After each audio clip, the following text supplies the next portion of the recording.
ಯಡಿಯೂರಪ್ಪನವರು ಪತ್ರಿಕೆಯವರು ಕೇಳ್ತಾ ಇದ್ರು ನನಗೆ, ಯಡಿಯೂರಪ್ಪನವರು ವಿಶ್ವಾಸ ದ್ರೋಹಿ ಭ್ರಷ್ಟಾಚಾರಿ ಸಿದ್ದರಾಮಯ್ಯ ಅಂತ ಹೇಳ್ತಾ ಇದ್ದಾರಂತೆ. ನಾನು ಈ ಸಂದರ್ಭದಲ್ಲಿ ಯಡಿಯೂರಪ್ಪನವ್ರಿಗೆ ಟೀಕೆ ಮಾಡೋಕ್ಕೆ ಹೋಗಲ್ಲ, ಅವ್ರಿಗೆ ಬೈಯೋಕ್ಕೂ ಹೋಗಲ್ಲ. ನಾನು ಯಡಿಯೂರಪ್ಪನವರು ಯಾವ ಥರ ಇದ್ರು ಅಂತಂದರೆ, ಅವರೇ ಭ್ರಷ್ಟರು, ನನ್ನನ್ನು ಭ್ರಷ್ಟಾಚಾರಿ ಅಂತ ಹೇಳ್ತಾರಲ್ಲ. ಬೂತಿನ ಬಾಯಿಯಲ್ಲಿ ಭಗವದ್ಗೀತೆ, ಭೂತದ ಬಾಯಲ್ಲಿ ಭಗವದ್ಗೀತೆ.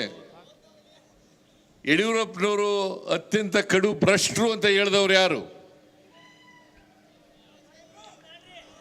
ಬಸವನಗೌಡ ಯತ್ನಾಳ್.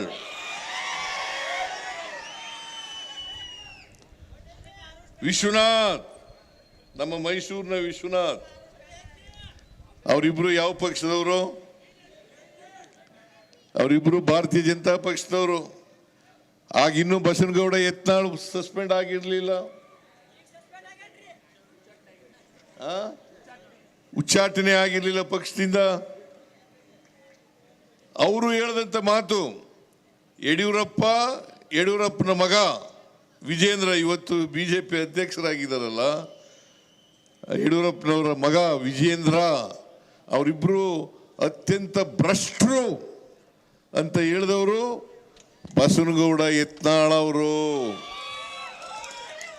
ವಿಶ್ವನಾಥ್ ಅವರು.